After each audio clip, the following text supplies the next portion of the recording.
Era uma noite escura e tempestuosa. O vento uivava através das árvores, fazendo as folhas farfalharem como fantasmas. No meio da floresta, havia uma casa antiga e abandonada, conhecida pelos moradores locais como a Casa dos Segredos. Diziam que a casa era assombrada pelo espírito de um velho marinheiro que havia morrido em um naufrágio há muitos anos. Ele era conhecido como o Capitão Vermelho, por causa de seu casaco vermelho que sempre usava. Naquela noite, um jovem chamado Pedro decidiu desafiar os rumores e entrar na Casa dos Segredos. Armado apenas com uma lanterna e sua coragem, ele se aventurou na escuridão. A casa era fria e úmida, cheia de móveis cobertos de poeira e teias de aranha. Pedro podia ouvir o rangido do assoalho de madeira sob seus pés e o sussurro do vento através das janelas quebradas. De repente, ele ouviu um barulho vindo do andar de cima.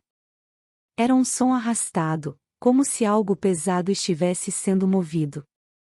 Pedro engoliu em seco, mas decidiu investigar. Ele subiu a escada rangente, sua lanterna iluminando o caminho. Quando chegou ao topo, viu uma porta entreaberta. Com o coração batendo forte, ele empurrou a porta e entrou no quarto. O quarto estava escuro, exceto pela luz fraca da lua que entrava pela janela quebrada. No centro do quarto, havia uma grande arca de madeira. Pedro se aproximou e viu que a arca estava aberta. Dentro da arca, havia um casaco vermelho. O mesmo casaco que o Capitão Vermelho sempre usava. Pedro estendeu a mão para tocar o casaco, mas no momento em que seus dedos tocaram o tecido, a porta do quarto se fechou com um estrondo. Pedro se virou e viu a figura de um homem parado na porta. O homem usava um casaco vermelho e segurava um lampião. Era o Capitão Vermelho. O fantasma do Capitão Vermelho olhou para Pedro e disse: "Você não deveria estar aqui." Sua voz era como o vento, fria e sussurrante. Pedro, paralisado de medo, não conseguia se mover. Então, o Capitão Vermelho desapareceu, deixando Pedro sozinho no quarto escuro. Pedro correu para a porta, mas estava trancada. Ele estava preso na Casa dos Segredos.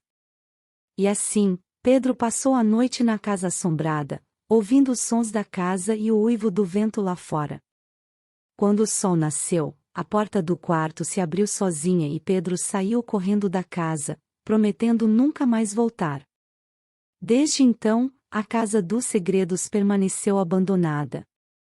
Mas se você passar por lá em uma noite escura e tempestuosa, poderá ouvir o som de algo pesado sendo arrastado no andar de cima e o sussurro do vento que soa como uma voz dizendo: "Você não deveria estar aqui."